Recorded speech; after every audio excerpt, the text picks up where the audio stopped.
Yan, dito na lang po tayo lahat sa kabilang side para naka-live na tayo. Ayan, so sa mga nanonood ng live ngayon, good morning. Welcome to our new distributors orientation. So magiging mabilis lang po itong presentation natin. Ayan, so sa mga hindi nakakilala, ako po si Christian Enrile, isa po sa mga training team ng ating company. Yan, so ang topic natin ngayon is called New Distributors Orientation or tinatawag na NDO. Yan, sabihin niyo nga po, NDO. Ayan, so ang NDO, ang dinidiscuss po dito is the house of the wise of the business. Makita mo yung marketing plan, na-motivate ka, nagustuhan mo yung marketing plan. The reason kaya nandito kayo ngayon, na-motivate kayo tama po ba? Kaya nag-join yung iba dito. Sino nang hindi pa part ng community? Sino hindi pa nakabili ng package? Taas sa kamay. Lahat nakabili na. Ayan, si ma'am. Yan. So, siyempre, kaya kayo bumalik dito, naging interesado kayo upon seeing the marketing plan. Pero, hindi naman porke nakita yung marketing plan, ibig sabihin yayaman na. Ibig sabihin magbabago ng buhay. Ibig sabihin yan, kaya kayo bumalik dito para malaman paano ginagawa tong negosyong to. And more importantly, bakit mo gagawin tong negosyong to? Paano? No? Bakit ang daming kumita na malaki dito? More than 20,000 na naging self-made millionaires dito. Ano ibig sabihin ng self-made millionaires? Naging part na ng millionaire circle. Ibig sabihin ng millionaire circle, the moment na nag-join sila dito, naka-accumulate na sila ng income na umaabot ng 1 million pesos. So yun yung millionaire circle. More than 20,000 na nakagawa po nun for 20 years. So ano yung ginawa ng mga yun na from simpleng tao lang na walang natapos yung iba, napakasimple lang ng buhay dati, yung iba tambay, yung iba hindi pa graduate ng college. Pero bakit ngayon, nagbagong buhay?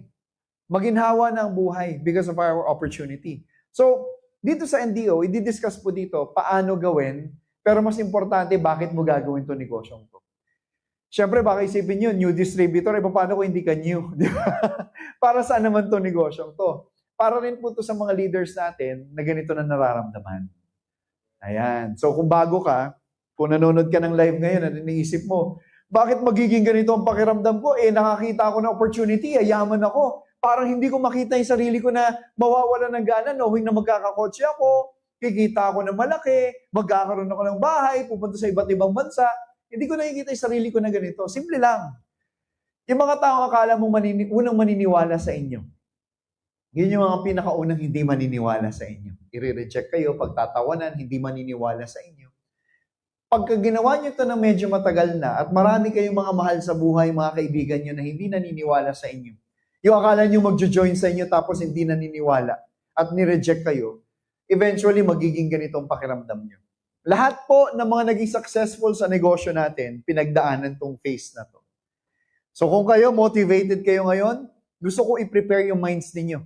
Gusto ko i-prepare yung hindi utak Isip. Yan. Gusto ko i-prepare yung isip ninyo na darating ang time, pagka naramdaman nyo na yung hirap, naramdaman nyo na hindi pala ganun kadali itong negosyong to, magiging ganito tayo. So maganda, before maging ganito yung situation ninyo, at least ngayon, alam nyo na kung paano i-manage. No? Kung meron mga hindi naniniwala, meron mga tao nag-reject sa inyo, at least ngayon, mamamanage nyo na para hindi kayo mapaisip na hindi pala para sa akin itong negosyo to. Hindi pala para sa akin itong opportunity na to kasi walang nagjo-join sa akin. Hindi nyo alam na part po ito ng journey. Part po ito ng process. Sabi nyo nga po, process.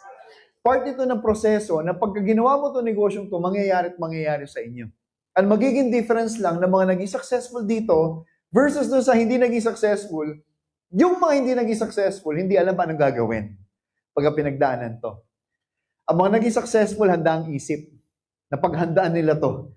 Kaya, nung nangyari sa kanila, alam na nila kung anong gagawin. Sa mga nanonood ng live ngayon, gusto kong malaman nyo at matutunan nyo kung paano gagawin ito, paano i-manage yan, pagka umabot na kayo sa stage na parang hindi nyo na alam kung anong gagawin ninyo.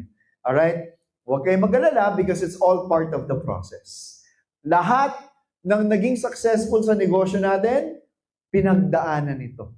Bakit? Bakit kailangan pagdaanan to? Like I said, hindi lahat ng taong akala nyo maniniwala sa inyo, maniniwala sa inyo. More than 90% na mga tao akala nyo maniniwala sa inyo, sila yung mga pinakaunang hindi maniniwala. I-reject kayo. No? Worse, pagtatawanan pa kayo.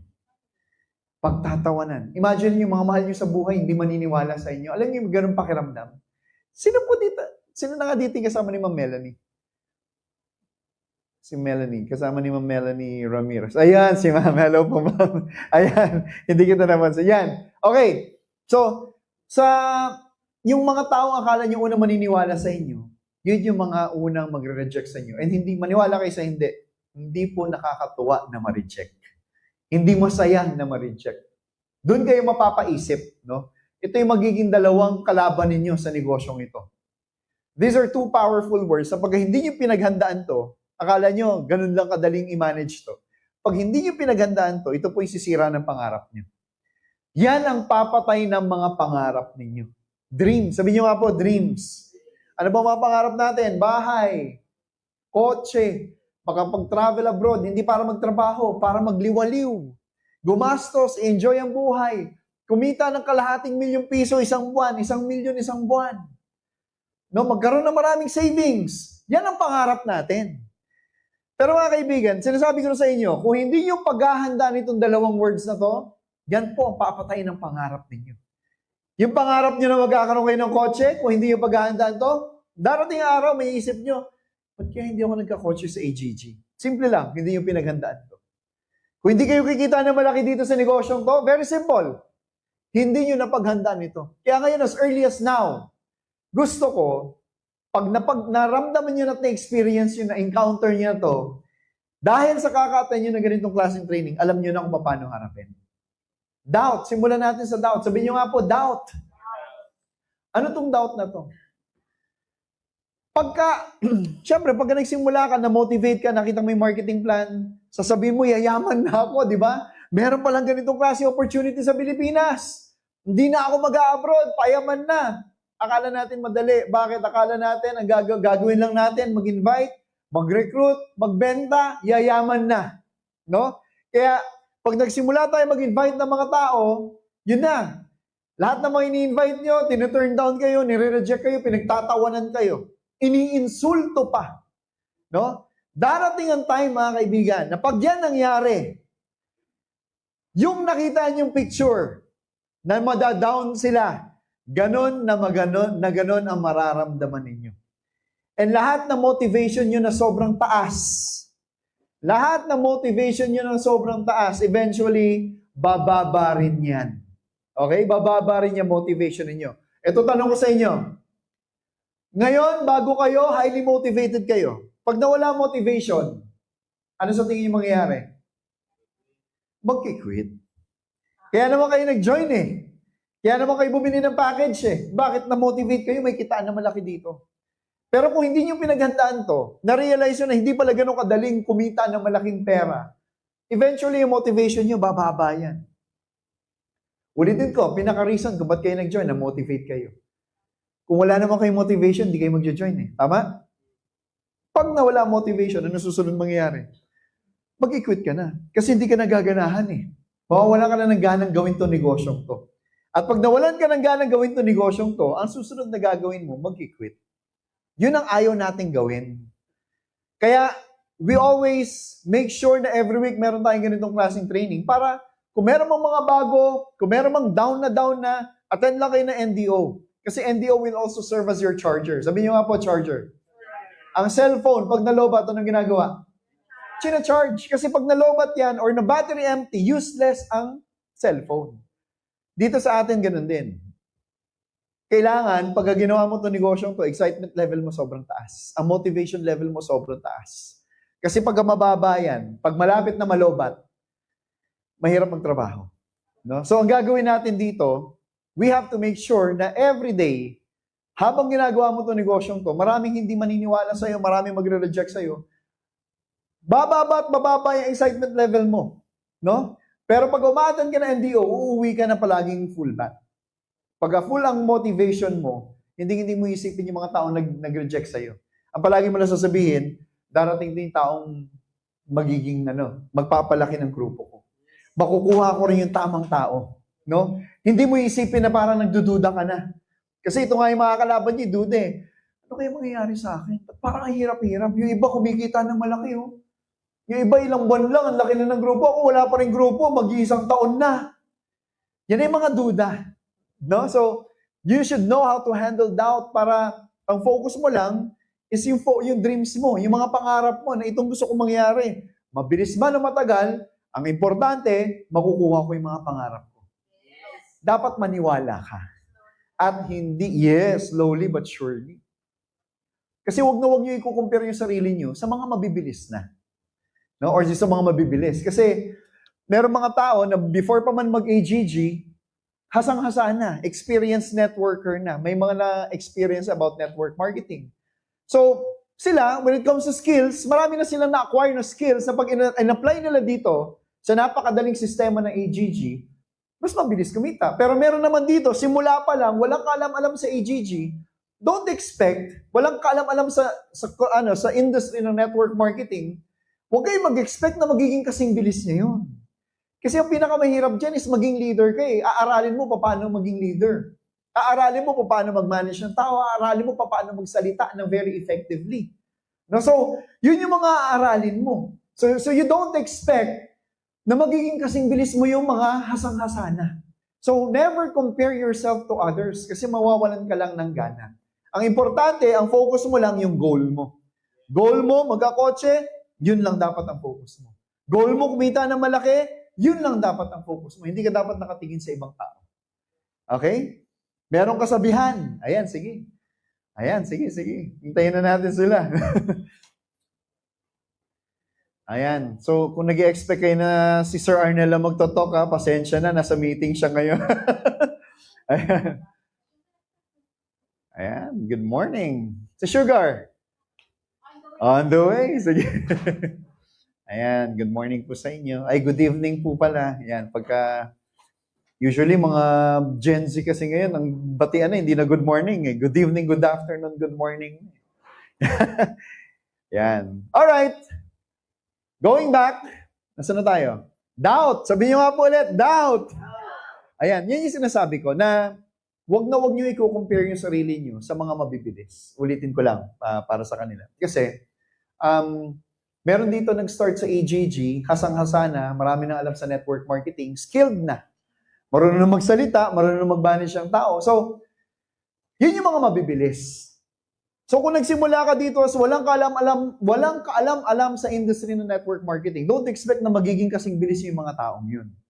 Kasi, pagdadaanan mo pa yung proseso eh. Process na pagagalingin mo yung sarili mo, process na imamaster mo muna yung business natin, process na aaralin mo paano maging leader, proseso na aaralin mo paano magsalita in front of many people kasi karamihan dito nagsimula, mahiyain. Meron po ba mga mahiyain dito? Taas ang kamay. Ayan, mahiyain, di ba? Sino dito yung nagsimula, mahiyain? O sige nga, taas ang kamay. Sino dito yung nagsimula na hindi kaya magsalita sa harap ng 20 na tao? Taas ang kamay. Ayan, di ba? So, magsisimula ka dito na hindi pa talaga, walang kaalam-alam about the industry of network marketing. Kaya don't expect na magiging kasing bilis nyo yung mga skilled na. No? So, baka kasi dahil doon, sa kaka-compare nyo, you will be asking yourself, bakit ang bagal ko? Bakit siya ang bilis? Bakit ako hindi? Ang importante, focus lang kayo sa goal ninyo. Diba? Focus lang sa dreams ninyo. Ano ba yung pangarap nyo? Magkaroon ng kotse. Ang dami nang may kotse dito. Diba? Magkaroon ng bahay. Ang dami nang may bahay dito. Kumita ng kalahating milyong piso isang buwan. Ang dami nang kumikita ng kalahating milyong piso isang buwan. Mag-travel sa ibang bansa. Ang dami na po nakapag-travel. Yung isang grupo nga, yung Online Business Academy, yung leaders nila ngayon, nasa Bali, Indonesia. Nandudun ngayon. Ibig sabihin, lahat ng gusto nyo mangyayari, pero may kapalit yan na sakripisyo. May kapalit na hard work yan, may kapalit na effort. Don't expect na yayaman ka sa tutulog ka 10 hours a day. Don't expect na kikita ka na malaki, papetiks-petiks ka. Hindi. At tandaan nyo mga kaibigan, ang pinag-uusapan dito, pagbabago ng buhay. Bibigyan mo ng magandang buhay ang pamilya mo. Bibigyan mo ng magandang buhay ang mga anak mo. Hindi ko nakikita na magiging madali yun. Pero importante dito, wala kaming sasabihin dito na madali itong AGG. Kasi ang pinag-uusapan po dito, pagbabago ng buhay. It means, kailangan magsasakripisyo ka, mag-exert ka na napakaraming efforts, mag-work, hard work, ang importante dito. Hindi pwedeng papetiks-petiks. Never namin sasabihin madali. Pero sa lahat ng pinakamahirap na gagawin para magbago ang buhay mo, AGG ang pinakamadali. Okay? Pero never namin sasabihin madali. Uulitin ko, wag kayong, kasi yung iba, kaya nagdududa sa sarili kasi akala nila madali. Ngayon pa lang, gusto ko i-register nyo sa minds nyo na ang pinag-uusapan dito, pagbabago ng buhay. You will be earning a lot of money. Kikita ka, magkakakotse ka, magkakaroon ka ng bahay at lupa, magkakaroon ka ng maraming savings. Hindi ko makita na madali yun. Alright? Ang maganda dito, hindi ganun kadali, pero may sistema. May direction. Ituturo sa inyo lahat, every step of the way, step by step, anong gagawin ninyo. Ang kailangan nyo lang, magkaroon lang kayo ng willingness na matuto at makinig. Okay lang po ba yun? Ayan. So, again, kung hindi nyo paghahandaan itong word na doubt, ito yung isa sa mga napaka-powerful na words na pwedeng sumira ng pangarap mo. Define natin kung ibig sabihin ng doubt. Doubt is the mental barrier that delays decisions, weakens commitment, and prevents consistent action in network marketing. Napaka-importante na pagka ginawa mo ito negosyong to, consistent ka. Pagka may duda ka, never ka magiging consistent. Pwede ngayon, motivated ka, di ba? Power, di ba? Recruit ka ng recruit. Pero nagdududa ka bago ka matulog. Tama ba itong ginagawa ko? Maganda ba itong ginagawa ko? Kinabukasan? Bukas na lang. Natamad ako eh. Kasi hindi consistent eh. May duda ka kasi eh. Ang reason ko bakit hindi ka magiging consistent sa ginagawa mo, dahil may pagdududa ka. Kung bakit hindi ka magkakaroon ng resulta, dahil nagdududa ka. Kung bakit hanggang ngayon hindi ka pa global ambassador, dahil meron pa rin pagdududa dyan sa katawan mo. Yan ang pinaka-reason. Kasi kung tatanggalin mo yung pagdududa, sabi nga dito mga kaibigan, self-doubt is the anchor that keeps our ships from sailing. Ano ibig sabihin ng anchor? Angkla. Sa isang pier, may maraming barko na nakahinto lang. Tama? Bakit nakahinto yan at hindi nagsasail? Simple lang. Hindi makakaalis yan dahil merong malaking angkla at mabigat na angkla doon sa ilalim ng tubig. Kung ayaw mo mag-sail ang isang ship, magtapon ka ng angkla. Hindi yan naandar. Tama? Ganon daw ang pagdududa. Kahit na ikaw ito, andyan yung pangarap mo, bahay at lupa, kotse, kumita ng malaki, magkaroon ng maraming savings, mag-travel sa maraming bansa. Gusto mong puntahan yan, hindi ka ang tawag doon? Hindi ka makakausad. Hindi ka makakagalaw. Bakit? Kahit na gusto mo makuha yung mga pangarap mo, hindi ka makakagalaw for a simple reason na meron kang angkla. Na merong angkla na napakabigat na hindi ka makagalaw dahil sa angkla na yun. Ang angkla na yun dito sa network marketing is what you call doubt. Hanggat meron kang pagdududa, kahit na yun yung mga pangarap mo, hanggat may pagdududa ka, yayaman kaya talaga ako dito? Magbabago kaya talaga ang buhay ko? Magiging successful kaya talaga ako dito? Magkakakotse kaya talaga ako? Hanggat merong angkla dyan, kahit na gusto mo makuha yung mga pangarap mo, hindi ka makakausad. So the first thing to do, kung gusto mong magsimulang umusad, tanggalin mo yung pagdududa mo. Tanggalin mo yung pagdududa mo. Yayaman kaya ako? Tanggalin mo lang yun. Ako na ang susunod na Albert Jasman ng AGG. Yes! Dapat ganun kayo. Kung babae ka, ako na ang susunod na Maylin Ebdani ng AGG, Pearl Hong ng AGG. Dapat ganun kayo. Kahit na nagsisimula ka pa lang, itong papatay sa'yo yung pagdududa eh. Kahit na sabihin mo doon sa nag-invite sa'yo, apps, ang bahala, magkakaroon ng kotse. Pero pwede mo lokohin, apply mo, pero sarili mo, hindi mo maluloko yan.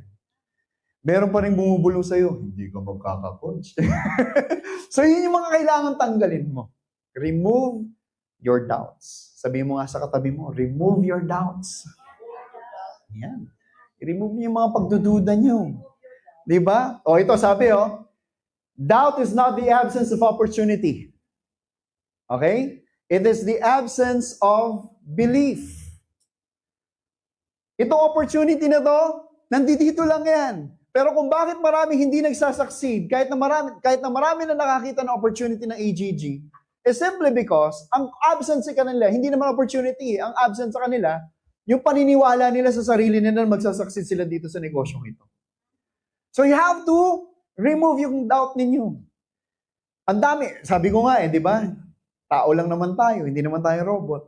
Kahit na sabihin ni upline, remove your doubt. Hindi naman talaga automatically or 100% mariremove mo yung doubt mo eh. Tao naman tayo eh. So, may darating yung time na pagka hindi nangyari yung gusto mo mangyari, magdududa ka. Ang palagi ko lang sinasabi, imbis na pagdudahan mo yung faith mo, ang pagdudahan mo yung duda mo. Ano ibig sabihin nun? Tatagal pa kaya tong AGG? 20 years na eh, baka pabagsak na. Yun, pinagdududahan mo yung faith mo. Instead of you doubting your faith, doubt your doubts instead. Parang ganito, tatagal pa kaya AGG? Then doubt your doubts. What if nagsisimula pa lang ang AGG? That's you doubting your doubts. Yayaman kaya ako dito sa AGG? Ayan, dinadoubt mo na naman faith mo. Doubt your doubts instead.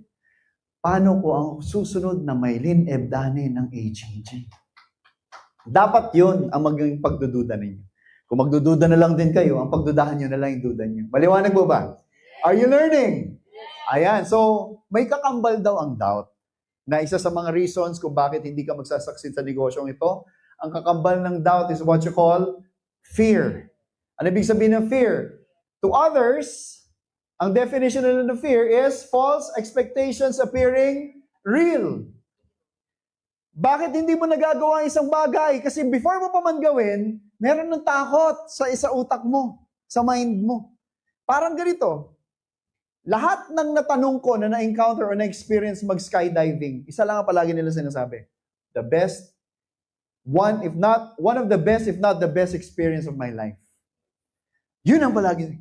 Naka-skydive ka na? Di ba? The best, di ba? Ako, hindi ko man nasubukan. Pero given an opportunity, talagang ito-try ko yun. Pero lahat ng natanong ko, one of the best experiences of my life. Pero ito tanong ko, kung kayo mag-i-skydive, babayaran ko. Skydiving kayo. Mamaya, skydiving tayo. Libre. Ako magbabayad. Lahat ba kayo papayag? Yes. Hindi ako naniniwala. Kaya dali-dali sabihin yes eh. Pero hindi ako naniniwala na lahat willing mag-skydive. Alam niyo kung bakit? Again, it's because of fear. False expectations appearing real. Yung tipong hindi pa nga nangyayari, nag-iisip ka na kung ano mga pwedeng hindi magandang mangyari. Paano kung mag-crash yung eroplano? Paano kung pagtalon ko, hindi bumukas yung parachute? Paano pag land ko, mapilay ako? Ang dami mga pwedeng mangyari, pero instead na maisip mo yung pinakamagandang mangyayari sa buhay mo, ang iniisip mo yung mga negative. That's what you call fear. Sabi nga ni Will Smith, kilala niyo si Will Smith? Napakasikat na Hollywood, na dating rapper, na ngayon Hollywood actor. He was once interviewed by Oprah Winfrey. Sabi niya, everything that you ever wanted in life is on the other side of fear. Lahat ng gusto mong makuha sa buhay mo, nasa kabilang side, pero merong nakaharang na napakalaki. Ang tawag daw doon, fear. So kung ito yung pangarap mo, nandito ka. Hindi lang yan walk in the park na paglakad mo, makukuha mo yung pangarap mo kasi merong nakaharang. Yung pinakamalaking obstacle at saka barrier na pwedeng pumatay ng pangarap mo, kailangan ma-overcome mo. Ang tawag doon, fear. Hindi ganun kadali makuha yung mga pangarap mo kasi merong mga nakaharang dyan. Doubts and fears ang tawag doon. And it's up to you kung paano mo i-manage yun. It's up to you paano nyo i-overcome yung fear na yun. Pero napaka-importante, kaya tayo nagkakaroon ng ganitong klaseng training, is for you to understand na hindi ganun kadali itong negosyong to. Darating ang time na tatanungin mo yung sarili mo kung para sa'yo ba talaga itong negosyong to. Darating ang time na parang matatakot ka na parang grabe, parang siguro inuubos ko na yung oras ko dito sa kakagawa nito negosyong to, siguro mali itong ginagawa ko. May fear na. Mas lalo kung araw-araw, nare-reject ka. Mas lalo kung araw-araw, pinagtatawanan ka ng mga mahal mo sa buhay. Yung akala mo madali, then you start to realize, hindi pala ganun kadali ito, no? May doubt na in fear. Pag ganito pa rin ang definition mo ng fear, maniwala kayo sa akin, hindi kayo magsasucceed sa negosyong ito. So it's very, very important na alam nyo kung paano ma-overcome yung fear. There will be two types of fears na may encounter nyo dito sa negosyong to. Number one is what we call fear of rejection. Sabihin nyo nga po, rejection. Sinong gusto ma-reject? Siyempre, nandito ka na sa AGG, okay na, di ba? Pero before mo makilala ang AGG, I doubt kung meron sa inyong gustong-gusto ma-reject. Tama? Lahat ayaw ma-reject. Mga lalaki nga, kaya hindi magkaroon ng girlfriend dahil takot mabasted eh. Tama? Mga bata dito, mga lalaki. Sino na nabasted dito? Taas ang kamay. Dinamay pa. Lahat ng tao hindi gustong ma-reject. Yan po yung truth. Pero itong kailangan yung maintindihan. Rejection po is normal if you want to succeed in any aspects of life. Hindi lang po sa AGG. Gusto mo maging sikat na dancer? Gusto mo maging sikat na doktor? Gusto mo maging sikat na artista? Alam ko, yung iba dito, bata pa lang, pinangarap na maging artista. Meron po ba dito na at one point sa buhay nila, naisip nila na magiging artista sila one day? Taas ang kamay. Ayan, no? Di ba? Oo, di ba? Di naman masamang mangarap eh, di ba? Pero lahat ng mga gusto mag-succeed sa anumang aspeto ng buhay, requirement po to, kailangan nyo muna ma-reject na ilang beses. Marireject ka kahit anong mangyari. Kahit sa mga traditional business, Henry C., Lucio Tan, yung mga sobrang mayaman, mga bilyonaryo natin, they were rejected a lot of times before they even succeeded sa buhay. So it's just like AGG. Gusto mo kumita na malaki, you have to realize na kailangan mo muna ma-reject. Why? Because AGG is a business of rejections. So kung ayaw mo ma-reject, whether you like it or not, kung gusto mo mag-succeed sa AGG, kailangan matuto kang ma-reject. Kailangan masanay kang ma-reject. Yun. Joke lang. Kailangan okay lang na ma-reject ka. Huwag mong mamasamain pag na-reject ka. Bakit? Ang mindset mo dapat, part ng negosyo to. It's part of the process. It's part of the journey. Mabuti na lang nare-reject ako kasi nasa tamang direction ako. Kasi kung hindi ako nare-reject, baka naliligaw na ako. No, kaya okay lang ma-reject. Walang problema na ma-reject kasi tama lang ang ginagawa ninyo. Ang problema kasi, yung iba, hindi masyadong ayaw nilang intindihin, ayaw nilang aralin na rejection is part of the process. Na every time na ma-reject, sumasama loob nila. Pag na-reject, di ba, ay, agil ako to, papayamanin ako nito. Ni-reject, pinagtawanan, sige, okay lang. Pagtalikod, mamatay kang dukha. May mga ganun. Bakit? Pinipersonal kaya ang sama ng loob. Dapat ang mindset natin para mga magtataho. Alam niyo po ba yung mga sino dito may alam na ibig sabihin ng taho? Alam niyo yung taho? Nakarinig na kayo na sumisigaw ng taho? Pag naglalakad, taho! Diba? Ang mindset niyan, bago pa yan lumabas ng bahay niya, ang gagawin niya lang, sumigaw ng taho.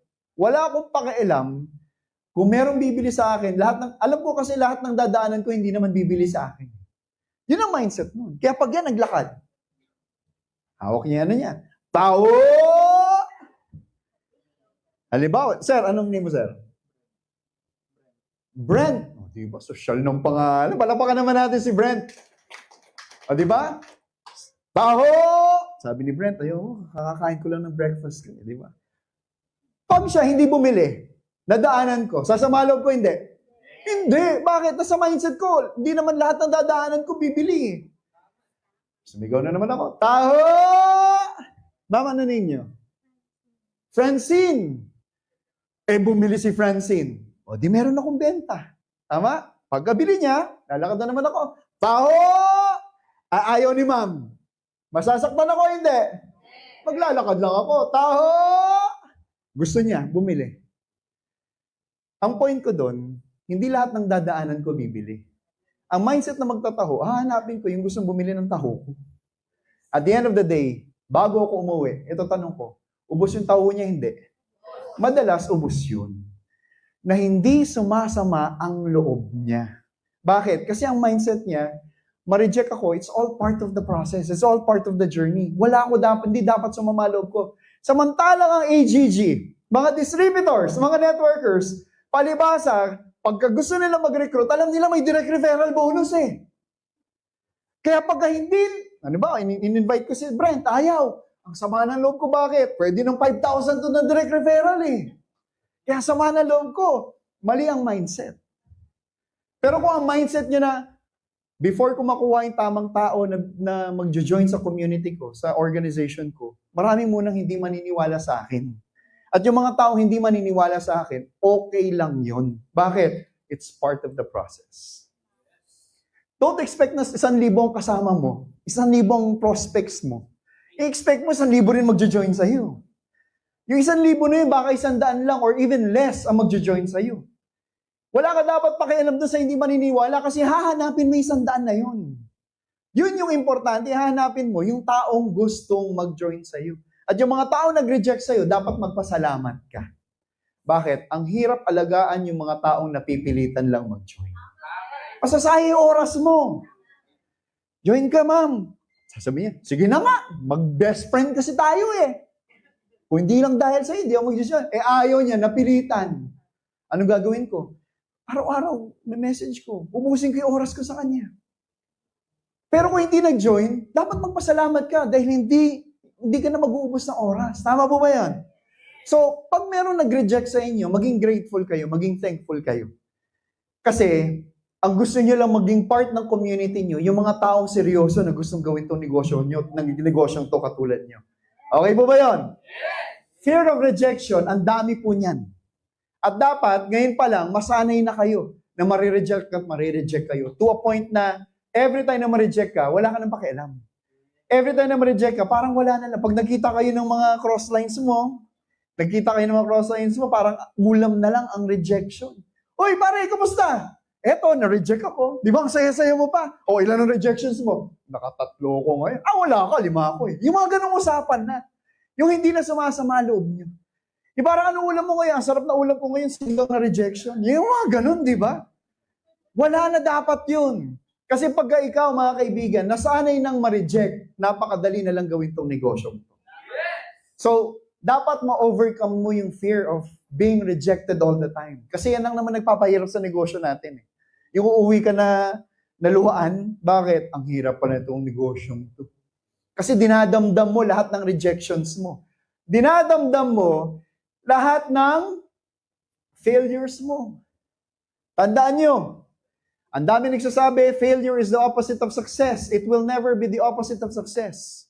Sa mga hindi nakakaintindi ng tunay na meaning ng success, para sa kanila, failure ang opposite ng success. Pero sa mga successful na tao like Bill Gates, Warren Buffett, sino ba? Sino nga ito?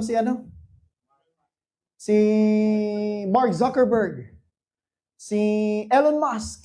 Lahat ng mga yan, pagka tinanong mo kung anong opposite ng success, they will never answer failure. Kasi para sa kanila, never ka magiging successful sa buhay kung hindi ka muna nag-fail. Before mag-succeed ka muna sa buhay, isang success will be equivalent to maybe 100 or thousands of failures. At dapat willing kayong harapin tong failures na to. Ang failure, mga kaibigan, hindi to ina-avoid. Hinaharap ito. Gusto mo maging magaling? Dapat mag-fail ka na ilang beses. Kasi hindi ka gagaling if you don't fail. Ang best teacher will always be experience. Ma-experience mo mag-fail, dun ka gagaling. Ang mga big time na negosyante, sa tingin nyo nung nagnegosyo sila, yumaman sila kaagad? Hindi, ilang beses muna na bankrupt yung mga yan. At dahil dun sa mga failures nila, dun sila gumaling. Yung mga sikat na mga sports na personalities, Michael Jordan. Bakit siya naging greatest of all time? Simple lang, ilang beses siya nag-fail. Dito rin sa AGG, ganun din.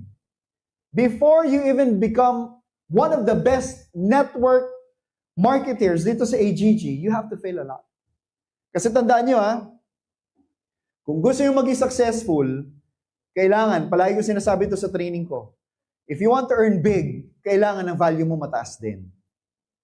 Alright? Don't expect nakikita ka na malaki na mababa ang value mo. Simple lang. Vice President na isang kumpanya versus dun sa mga supervisors. Sino mas malaking kinikita? Vice President. Alam niyo kung bakit? Ang value ng Vice President sobrang taas. Mas maraming alam tong Vice President, kaya sila kumikita ng malaki. Kung ako yung may-ari ng company, kaya ko mawala yung supervisor ko, wag lang ang Vice President ko, kasi Vice President ko kaya magpatakbo ng kumpanya ko. Kaya ako bibigyan ng malaking sweldo yan. Why? Hindi dahil magaling, hindi dahil pogi siya or maganda siya. It's because yung value ng vice president ko sobrang taas, kaya kailangan niya kumita ng malaki. It's the same with AGG. Meron dito kumikita 5 bilyong piso isang buwan. Pero meron dito, isang taon na hindi pa rin kumikita. Alam niyo kung bakit? Tanong niyo kung bakit? Ikumpara mo yung value ng kumikita ng 5 milyon doon sa hindi kumikita. Ang layo. So anong point ko? Kailangan mo i-increase yung value mo. Pagalingin mo yung sarili mo kasi wala po ditong kumikita na malaki na hindi magaling. Nagsimula na walang kaalam-alam, pero dahil sa sobrang pagmamahal niya sa pamilya niya, nagsakripisyo, nag-aral, pinagaling ang sarili, in-increase ang value. Kaya ngayon, kumikita na malaki. Anong point ko? Huwag kayong magduda sa sarili niyo na hindi ko kayang katulad niya na marunong magsalita. Nagsimula lahat yan na hindi marunong magsalita. Pero malaki ang pangarap. Sabi niya, kung may magtuturo sa akin, paano maging magaling, di gagawin ko. Kung kinakailangan ko lang naman makinig at i-apply lahat na natutunan ko, kung may mag-guide sa akin, di gagawin ko. Kung yun ang paraan para ma-increase ko yung value ko at kumita na malaki, di gagawin ko. Ang mahirap, pinapataas mo yung value mo na walang nag-guide sa'yo. Ang tawag doon, suntok sa buwan. Dito sa AGG, may upline ka, may crossline ka, may mga trainers na gagabay sa inyo, magtuturo sa inyo para pagalingin kayo. And again, ulitin ko, hindi kayo gagaling without failures. So every time na makakaramdam kayo ng failure, okay lang yan kasi every failure will lead to learnings. Pagka natututo kayo, mas lalo kayong gumagaling. Nag-fail ka, para sa akin, hindi nga failure yun eh. Learning yun eh. Pagalingin mo yung sarili mo. Parang ganito. Ang tawag dito is failing forward. Sabihin nyo nga, failing forward. Ano ibig sabihin ng failing forward? Yan yung pangarap mo, nandito ka. Okay lang daw mag-fail. Basta mag-fail forward ka. Ano ibig sabihin ng failing forward? Pag nag-fail ka, every time na mag-fail ka, may natututunan ka. So, nag-fail ka, one step backward yun. Pero dahil nag-fail ka, may natutunan ka. Gumaling ka. So, that's 2 steps forward. Nag-fail ako. Okay lang, nag-fail ako. Pero natuto ako sa failure ko. Kaya, nag-fail forward ako. Nag-fail ako, 1 step backward. Pero natuto ako sa failures ko, 2 steps forward. Mapapansin nyo, fail ako ng fail, pero natututo ako sa every failure ko. Habang nagfe-fail ako, palapit ako ng palapit dun sa success na tinatawag. Ang tawag dun is failing forward. Unlike pag ikaw nag-fail at hindi ka natuto dun sa failure mo, ganito lang mangyayari niyan. Nag-fail ako, hindi ako natuto. Nag-fail ako, hindi ako natuto. Nag-fail ako, hindi ako natuto. Nag-fail ako, hindi ako natuto. Hanggang mag-quit na ako.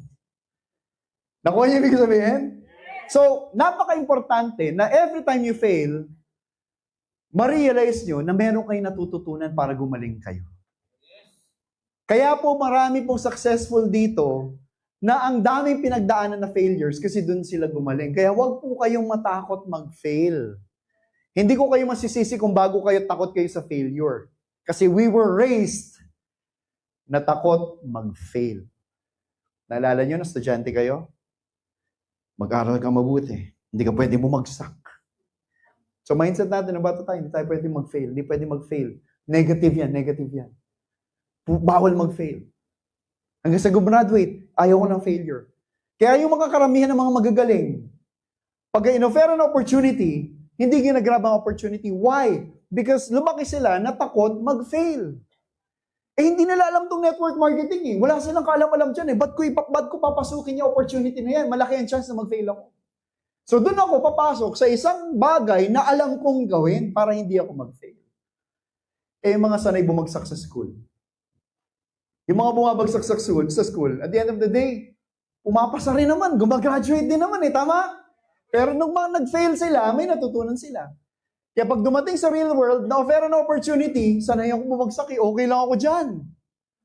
Kaya karamihan, yun yung mga kumukuha ng opportunity. Hindi ko nila lahat pero karamihan, based sa experience, based sa research, karamihan ng mga nagsasaksi dito sa negosyong to, nagiging part dito sa community ng AGG, ng network marketing industry, yun yung mga talagang, yung iba hindi nakatapos, hindi naman magaling sa eskwelahan, pero sila yung hindi takot mag-fail because they were raised na hindi takot mag-fail dahil dami nilang bagsak sa school. Kaya sanay sila. So when given the opportunity, okay lang mag-fail. Kaya yun po yung mga yumayaman dito sa AGG. Ang dami pumalakpak. Siguro bagsak-bagsak kayo, no? Hindi, joke lang, joke. Okay? May natututunan. Okay, next. Sabi dito, instead na ang definition mo sa fear is false expectations appearing real, now that you understand the meaning of fear, ito na dapat. Face everything and rise. Ano man yung pagsubok na yan, harapin mo yan. Hindi ka dapat matakot. Hindi ka dapat ma-reject. Hindi ka dapat takot ma-reject. Hindi ka dapat takot mag-fail because it's all part of success. Kung hanggang ngayon, ulitin ko hindi lang pang AGG itong pinag-uusapan natin. Sa lahat ng aspeto ng buhay. Kung ito hindi mo alam i-overcome, never ka magsasucceed sa anuman gusto mong gawin. So, napaka-importante for you to overcome fear and let go of, remove any doubts sa mind mo. Kasi that's the only way na magsasucceed ka sa ginagawa mo. Maliwanag? Alright, sabi nga nito ni Jack Ma, isa sa mga pinakamayaman, if not the richest man in China. Sabi niya, I failed the key primary school test 2 times. There's this word failed. I failed 3 times for the middle schools. Again, the word failed. For 3 years, I tried and failed in the universities. Ano na naman yun doon? Failed. So I applied for jobs 30 times, and 30 times, I got rejected. Rejection, failure. I went to KFC when they came to China. 24 people went for the job, 23 people accepted. I was the only one who got rejected. Diba ang swerte nitong taong to? I was the only one who got rejected. Sabi niya, I applied for Harvard University for 10 times and 10 times I was rejected. And ang reason kung bakit siya ang pinakamayaman ngayon sa China, ito yung sinabi niya, I think we have to get used to rejection. The only thing, never give up. So on the way to success, ilang beses ka marireject? Ilang beses kang mag-fail? Kaya konti lang ang mga mayayaman sa mundong ito eh. Because only few are willing to be rejected at mag-fail, pero tuloy-tuloy pa rin sila. Yung iba, mag-fail lang, ma-reject lang, ayaw na. Kaya mas marami ang hindi mayaman versus mga mayayaman. Because ang mindset ng mga mayayaman, it's all part of the process. Mari-reject muna ako na ilang beses, mag-fail muna ako na ilang beses. Pero kung hindi ako hihinto, sabi nga, never give up. Kung tutuloy-tuloy ka lang, at the end of the day, lahat ng failures and rejections mo, it will all be worth it kasi lahat ng pangarap mo makukuha mo. Okay? Kaya ito lang, never give up. Sabihin mo sa katabi mo, tapikin mo, sabihin mo, never give up. Ayan, no? Alright? O, ito po, sabi dito, success is not built on success. It is built on failures and frustrations. It is built on fears that you have to overcome.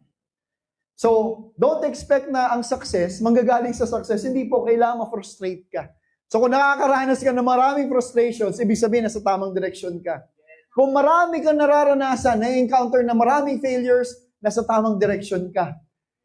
Kung ilang beses ka nang natakot, pero na-overcome mo, good news, ibig sabihin na sa tamang direksyon ka, kailangan mo lang tumuloy-tuloy. Because success will never be built on success. Only through failures and frustrations and fears that you have to overcome. Alright? Next! O ito na, why? Sino gusto magkaroon ng ganitong klaseng bahay? Taas ang kamay. Diba? Sarap, no? Eh, ganitong klaseng kotse, taas ang kamay. Yun, no? Sino gusto pumunta ng mga babae sa Korea para makakita ng mga opa? Makapunta sa iba't ibang bansa, hindi para magtrabaho, para ma-enjoy ang buhay. Magkaroon ng 20 million, 30 million savings. Kwento ko lang tong savings na to, natuwa ako because hindi ko alam kung 3 weeks ago or last month, nasa Zamboanga ako. Isa sa mga malalaking grupo doon, si Juna Cosmo. I think she's number 5. Hindi ko alam kung top 5 siya, top 6. Juna Cosmo, 25 years old ngayon. 22 years old siya nung una siya bumili ng kotse. Camaro or Mustang. Basta ano yan, 4.6 million pesos. Binili niya ng cash. Ngayon, 25 na siya. Siyempre, hindi ko pwede sabihin kung magkano kinikita. Di ba? 25 years old. Last month, 3 weeks ago, bumili na naman siya. Cash, binili. Kasi sa grupo nila, hindi pwede bumili ng kotse na hulugan. Dapat cash. Bumili worth 5.5 million na luxury car, Nissan Patrol. Pinaka-high-end na Nissan Patrol. And sabi niya, habang nag-share siya, sa ganitong edad, meron na po akong 8 figures na savings. Alam niyo ibig sabihin ng 8 figures? May higit 10 milyong savings na raw sa bangko. At a very young age of 25. 25 years old. Kakagaling lang nila ng China last week. Buong grupo nila. Wala lang, para mag-enjoy ng buhay. Travel, savings, kotse, bahay. Pag-usapan natin yung why. Ba't mo gagawin to negosyong to? Pero ito maniwala kayo sa akin sa hindi. Kung ito lang ang mga dahilan nyo, huwag na kayo mag-AGG kasi hindi kayo magsasucceed. Bakit? Sobrang babaw nitong reason ninyo. Bakit? Sino dito may ganitong klaseng bahay? Taas ang kamay. Pero okay naman, nakatulog naman tayo na maayos na. Sino may ganitong klaseng kotse? Nakakapunta naman kayo dito sa office, no? O sino may nakapunta na ng 10 bansa? O yan, si ma'am. O di ba? Ang dami, pero yung iba. O di ba? Pero okay naman tayo, no? Sino may 20 million savings? Pero nakakain naman tayo 3 beses isang araw, di ba? So, ibig sabihin, kung ito lang ang reason nyo, meron kayong dahilan para hindi gawin ito negosyong to, para magpa-petiks-petiks. Kasi okay naman eh. Tama? Wala namang problema eh. Kaya napaka-importante mga kaibigan, na pag gagawin mo itong negosyong to, you should know yung pinakadahilan mo, ba't mo gagawin itong negosyong to. At yung pinakadahilan mo, dapat sobrang lalim niyan. Deepest why nga ang tawag eh. Ano ibig sabihin nun? Meron akong downline before. That's more than 20 years. Na tinry ko in-invite, ayaw niya, sobrang negative sa network marketing. Tapos sabi ko sa kanya, sama ka lang sa akin. Pumunta kami sa Paranaque, dun sa upline namin. Isa siya sa mga pinakauna nagkaroon ng Ferrari sa network marketing dito sa Pilipinas. Dinala ko doon. At nanginginig yung buong katawan niya. Yun pala, adik na adik sa kotse. Sabi niya, upline, hindi ko pa nga downline eh. Upline, bukas magjo-join na ako. O yun, ilang buwan lang po, wala na. Why? Napakababaw ng dahilan. Kotse lang. Pero kung ikaw yung tipong tao na sawang-sawa na sa hirap ng buhay, kung ikaw yung tipong tao na hindi mo matiis o hindi mo masikmura makita yung magulang mo na nagtatrabaho pa at their age na pwede mo namang bigyan ng allowance dahil kumikita ka ng pera, yun ang mga malalalim na dahilan. Kung ikaw yung magulang na hindi mo matiis o hindi mo masikmura madala sila sa school na kaya mo naman dalhin sa mas magagarang eskwelahan, yun ang mga yun yung mga talagang matitinding why. Know your deepest why. Kasi yung mga tao nag-succeed dito sa negosyong to, yun yung mga grabe kalalim ang dahilan kung ba't sila nag-succeed. Gaano ka-powerful ang why? Bigyan ko ngayon example. Sino dito naniniwala na in 3 months time, global ambassador sila? GA sila. Siyempre, yung mga GA, hindi na, di ba? Or yung mga GE. Yung mga bago pa lang. Sino dito naniniwala? Or in 2 months time, GA na sila. Di ba? O yung iba talaga naniniwala, di ba? Pero iba, hindi makapagtaas ng kamay. Tama? O ito, baguhin natin yung scenario. What if, kunwari lang to ha, example lang, kidnapin ko yung pamilya niyo. Mahal niyo po ba pamilya niyo? Mahal niyo po ba pamilya niyo? Paano kung kinidnap ko sila at sabihin ko sa inyo na hindi niyo na sila makikita habang buhay? Isang kondisyon. Pag nag-GA kayo ng 2 buwan o 3 buwan, nag-GA kayo ng 3 buwan, makakapiling nyo na ulit sila. Kung hindi kayo makapag-global ambassador in 3 months, hindi nyo na sila makikita habang buhay. Ulitin ko yung tanong. Sino dito naniniwala na in 3 months time magiging global ambassador sila? Taas ang kamay. Di ba? Hindi nyo alam paano, di ba? Pero naniniwala kayo, GA kayo in 3 months. Tama? Alam nyo kung bakit? Tanong nyo kung bakit? Kasi finally, alam nyo na yung why nyo. Ganon ka-powerful ang why na kahit hindi nyo alam, the how will just follow. Hindi nyo alam, pero alam nyo na pagka hindi kayo nag-GA in 3 months, hindi nyo na makakasama pamilya nyo, kaya gagawin nyo lahat para na maging GA. Kaya kayo nagiging successful. Kaya marami nagsasucceed dito because ganun kalalim ang why nila.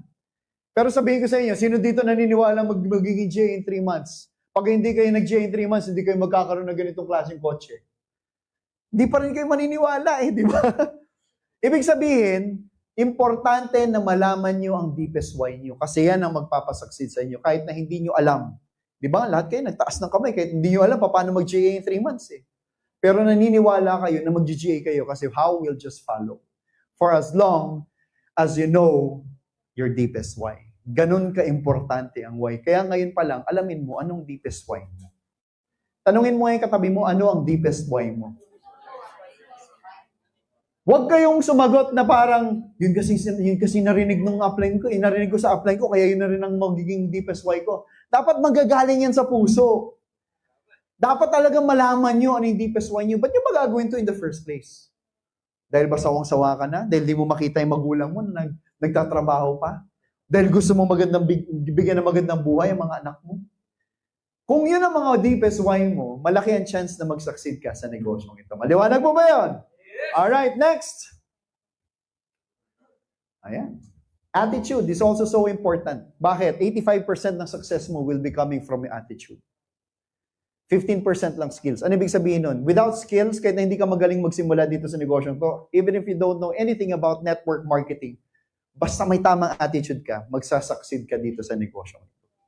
Kasi 85% ng success mo will comprise sa attitude. Ano ibig sabihin yan? Pag ginawa mo to negosyong to, first of all, dapat meron kang tinatawag na good learning and listening attitude. Ano ibig sabihin yan? Kailangan humble ka. Dapat, pag pumunta ka dito, empty cup ka. When I say empty cup, kahit anong galing mo sa labas, magaling kang engineer, summa cum laude ka, magna cum laude ka, magaling kang architect, professional ka, vice president, supervisor, manager ka ng isang kumpanya, nire-respeto namin yan. Pero when it comes to network marketing or AGG, kung ano man yung alam mo sa labas, isatabi mo muna. Kasi network marketing is a completely different story. Na kahit na, kasi merong ganito may mga ganitong style Ako, professional, ang nag-invite sa akin, high school graduate.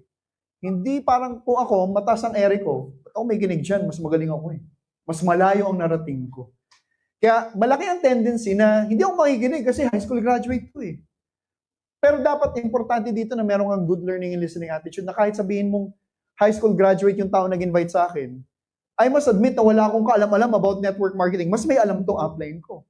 Na kahit ano man yung alam ko doon, dapat pupunta ako dito as an empty cup. Empty cup na lahat ng knowledge na isasalin dito sa cup ko, masasalo ko kasi empty yan. Mahirap na pagka pumunta ka dito like full na yung cup mo. Lahat na isasalin na knowledge, matatapon yan Kasi ang natitira dyan, yung mga alam mo sa labas na hindi naman applicable sa AGG.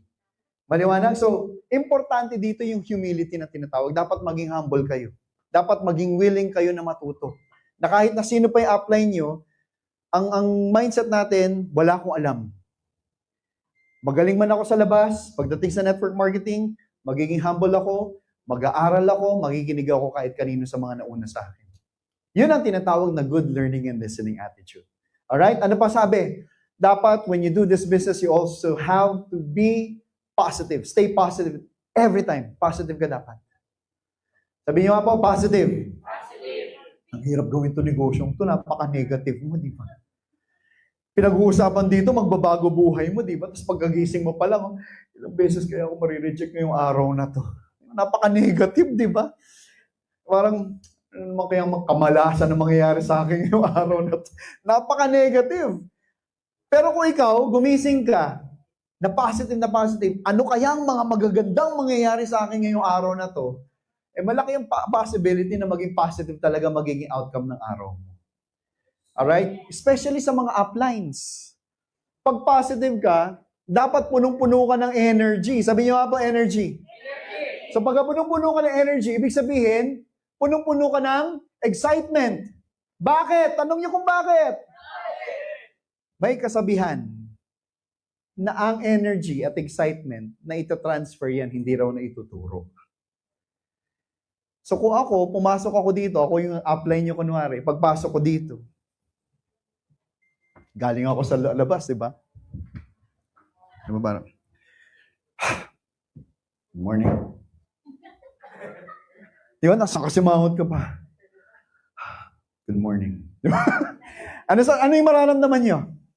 Di ba, imbis na power kayo, ay, gusto kong damayan si upline. Kailangan maging malungkot din tayo.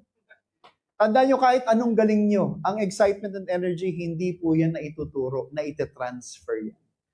Ang kailangan, makita nila sa'yo, punong-puno ka ng energy at excitement. Kahit na wala kang sinasabi, kung nakangiti ka at positive na positive, lahat yan magiging positive din. That's part of leadership skills na kailangan mo ma-acquire. Pag leader ka, huwag kang magpapakita na itsura na negative ka. Kahit na naman problema mo, huwag mo ipapakita sa mga downlines mo. Ganon din sa downline, sa mga bago. Kung ako yung upline, nakikita ko napaka-negative, hindi ko tututukan to. Doon ako sa mga talagang gustong maging excited ang buhay. Tama? So, importante to always be positive. Okay? Tingnan mo yung katabi mo. Tingnan mo yung katabi mo. Ano yung itsura niya katabi mo? Positive o negative? Positive. Siyempre, nasa AGG kayo eh. Di ba? Di ba? Positive naman. Talaga hindi ka pa sure. Okay, ano pa? Para maging positive ka, importante palaging naka-smile. Tandaan nyo, nag-offer kayo ng opportunity. Paano ka mag-offer ng opportunity na nakasimangot ka? Sir, gusto mo yumaman? Di ba? Grabe dito, power, payaman tayo. Di ba? Wala man lang ngiti. Importante, palaging mag-exercise tayo. Exercise tayo. Tignan niyo yung katabi. Walang ngingiti. Tignan lang yung katabi. Tapos unti-unti niyong ngitian. Mga Pilipino talaga, mga mahihiyain eh, no? Di ba? Sarap na pakiramdam. Yes! Kasi tignan mo, tapos sumimangot ka. Di ba? So, importante nakasmile ka. Ito napaka-importante. Discipline. Sabi niyo nga po, discipline. This is what separates successful people from unsuccessful people. Ang mga tao walang disiplina, hindi yan magiging successful habang buhay. Gusto mo maging successful, kailangan meron kang disiplina. Bakit kayo nag-join? Hindi naman dahil may disiplina tayo, tama? Bakit kayo nag-join sa EGG? Simple lang, na-motivate kayo. Kaya kayo nag-join, ay grabe, na-motivate ako, ang ganda. May kikita na malaki, may kumita, kaya ko yan, na-motivate kayo. Motivation is what makes you start things. Pero discipline is what makes you achieve things. Kasi habang ginagawa mo itong AGG, darating ang time, mawawala yung motivation mo. At pag nawala yung motivation mo, ang susunod na mangyayari dyan, mag-quit ka. Pero hindi ka mag-quit kung meron kang tinatawag na disiplina. Kasi ang disiplina pala, yun yung tipong ayaw mo nang gawin, wala ka nang ganang gawin, pero ginagawa mo pa rin dahil kailangan. O ito, palagi ko sinasabi ito, tuwing may NDO ako. Tatanungin ko kayo, sino po dito at one point ng buhay nila? Tinanong nila, sinabi nila sa sarili nila, talagang with conviction. Sinabi niya sa sarili niya, next week, magpapapayat na ako. Taas ang kamay. Ayan, di ba? Na-realize nyo, di ba? Sinabi nyo, next week, magpapapayat na ako. Pero na-realize nyo, 5 taon na nakalipas, hindi pa rin kayo pumapayat. Anong dahilan? Kaya nyo sinabi na next week, magpapapayat na ako, simple lang, na-motivate ka. Siguro, meron ka nakitang kabatch mo dati na taba-taba, tapos pumayat, gagayahin ko yan. Motivate ako, di ba? O kaya, nakita mo yung idol mo na artista, ang ganda ng katawan, ganyan din ang magiging katawan ko, na-motivate ka, ang gagawin mo? Mag-enroll ka sa gym, di ba? Bibili ka ng mga damit na mampasexy, hindi ka kakain ng mga masasarap, di ba? Sa mga unang phase, sa mga unang stages, kaya pa, di ba? Lalakad ka, di ba? Nakakita ka ng lechon, kaya ko yan. Discipline. Kaya ko yan. Kahit na nagugutom ka, hindi. Kailangan ko magpapayat. Kailangan ko magpapayat. Mag-workout ka. Kinabukasan, masakit ang buong katawan mo. Pero sabihin mo, ano sabihin mo? Kaya ko to. Kaya ko to. Di ba? Di ba? Sounds familiar? After 2 weeks, sakit na ng buong katawan mo. Kaka-workout, di ba? Tapos gigising ka pa na madaling araw.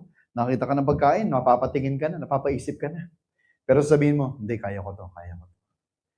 Pag nakalipas ang 1 buwan, sasabihin mo na sa sarili mo, niloloko ko na tong sarili ko. Ba't pa ako magpapapayat, di ba? Hindi naman kailangan. Dahil nagutom ka na. Dahil pagod ka na kaka-workout, kakain ka na lang. Gagawa ka na ng excuse. Hindi na ako kakain. Ay, di na ako magda-diet. Para sa iba, kung talagang mahal ako ng taong yun, kahit ano-anyo ko, mamahalin ako nun. Pero totoo nun, wala lang. Kaya konti lang magagandang katawan. Bakit? Kahit gutom na, kahit araw-araw gumigising na maaga, kahit ang sakit ng buong katawan, tinutuloy pa rin nila kahit ayaw na nila. Kaya gumagandang katawan nila. Okay lang na walang disiplina doon. Basta dapat may disiplina ka sa AGG. Kasi, kaya ka nag-join, na-motivate ka. Pero darating ang time, di ba, pag na-reject ka, buti na lang, umattend ako ng NDO. Na-prepare ko yung sarili ko, marami magre-reject sa akin. Na-reject ka na 10 beses, okay lang yan, part of the process. Di ba, pinagtawanan ka, okay lang yan. 2 weeks nakalipas, okay lang yan.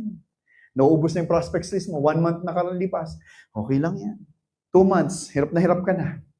Para sa akin talaga kaya itong AGG na to. Nawawala na yung motivation, bumababa na. Yung iba, na mga distributors, walang disiplina. Kaya pag nawala ang motivation, ano susunod na gagawin? Magki-quit na.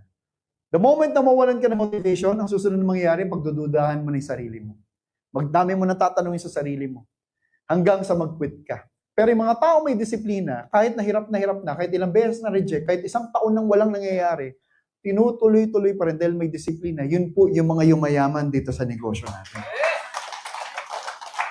Kaya dapat may disiplina ka. Gusto niyo po ba makakita ng taong may disiplina? Alam niyo po ba ang itsura ng taong may disiplina? Gusto niyo malaman? Tignan mo yung katabi mo. Tignan mo yung katabi mo. Ano yung itsura niyan? May narinig ako sa mataba. Hindi! Ang ibig sabihin, may disiplina ba yan o wala? Yan yung mga taong may disiplina. May natututunan mo ba? Yes! Okay, next. Ayan, sabi dito, the difference between wanting and achieving is discipline.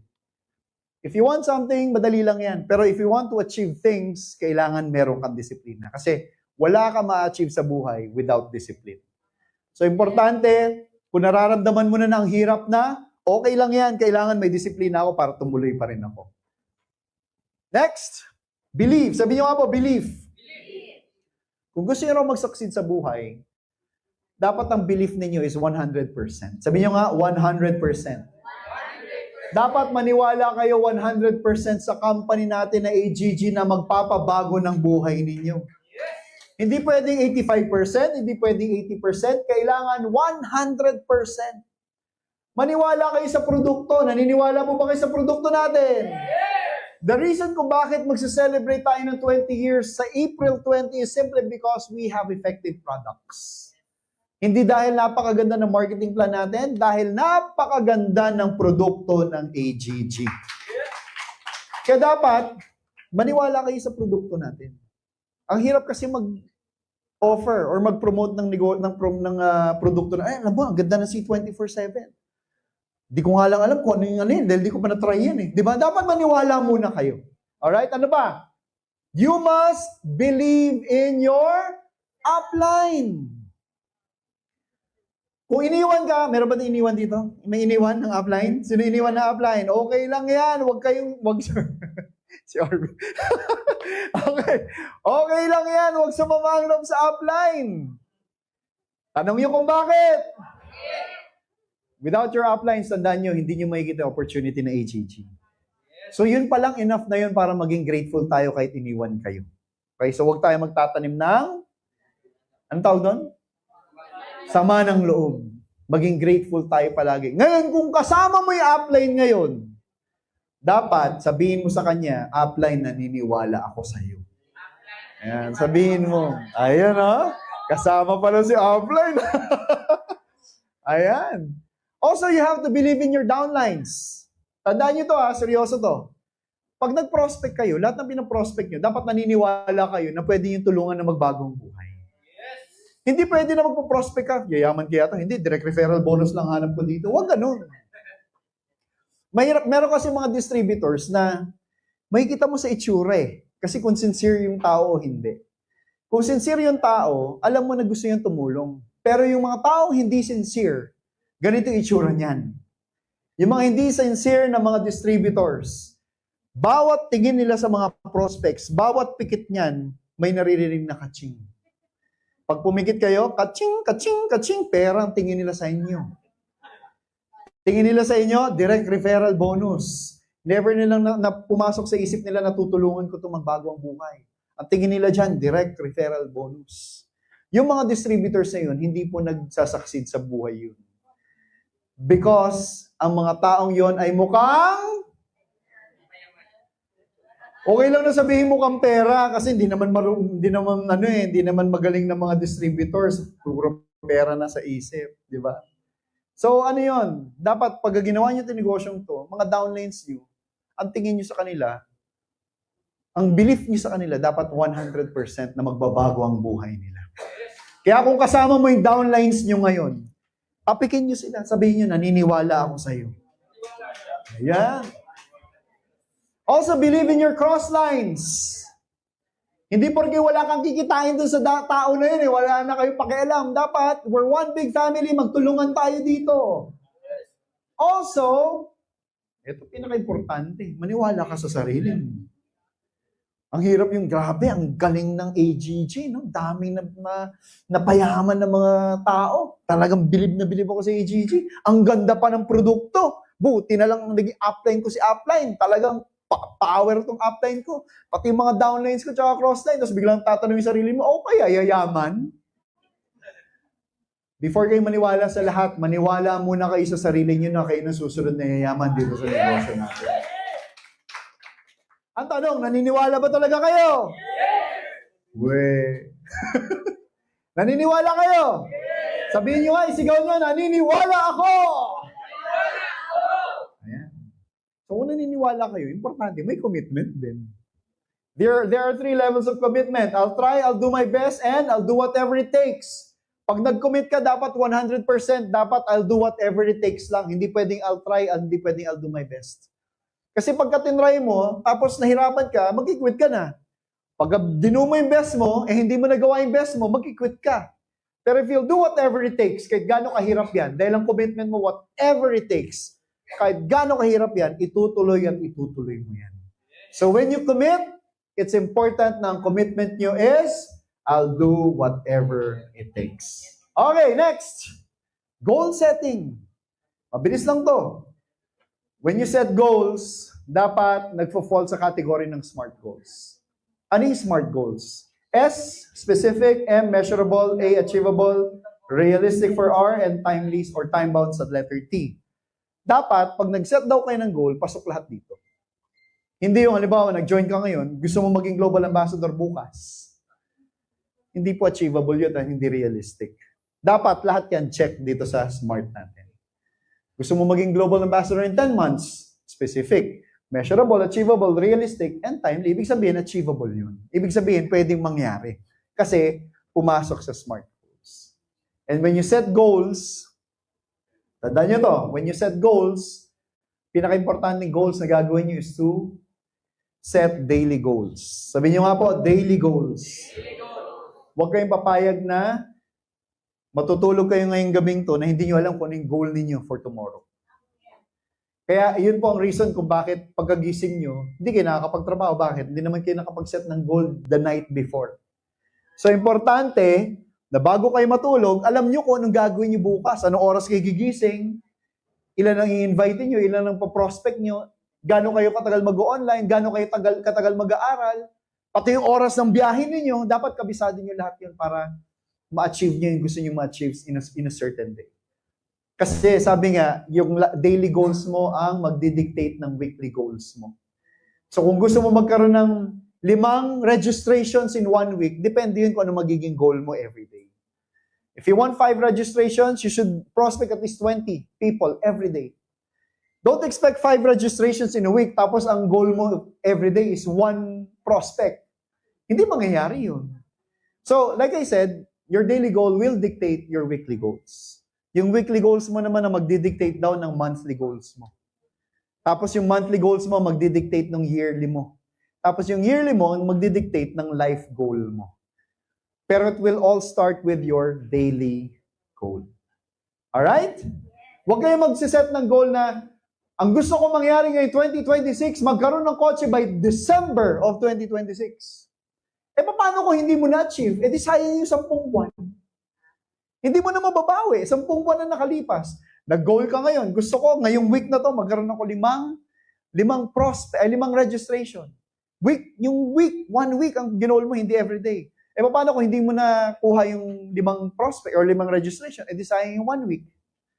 Pero kung ang goal mo is everyday, gusto ko magkaroon ng 2 registrations everyday. The next day, nagkaroon ka ng 1 registration. Di kaya mo bawiin kasi 1 araw lang naman yun. Madaling bawiin kung daily goal. Nakausap ko one day si Miss Pearl Home, top 1 natin. Nung nagsisimula siya mag-online, sabi niya, hindi siya papayag na hindi siya magkaroon ng 2 registrations every day. Pagka na-hit niya 1 lang, hindi raw siya matutulog hanggat hindi niya ma-hit yung 3 registrations the next day. Yun ang goal setting. Yun ang daily goals. Nakuha niya ibig sabihin? Mas madaling mahabol ang hindi niyo na-set na goal kung daily niyo gagawin kasi madaling bawiin po yun. Alright? Next, skills. Pinaka-last na topic ko before tayo mag-end. Skills is 15% of your success. Pero hindi ko sinabi na 85% meron na akong attitude. Pasado na yun, di ba? Hindi ko na kailangan ng skills. Hindi po. Kaya 85% ng success mo will be coming from your attitude is simply because hindi mo ma-acquire lahat ng skills na kailangan mo kung wala kang tamang attitude. So you should have the right attitude first bago mo makuha yung mga skills. In fact, kung wala kang skills, hindi ka magsasucceed sa negosyong to. Sabi ko nga, di ba? Ang mga kumikita na malalaki dito, yung mga matataas ang value. Ibig sabihin, yun yung mga sobrang daming skills, sobrang gagaling. So, napaka-importante ang skills. Palagi ko rin sinasabi to sa training ko. How important is skills?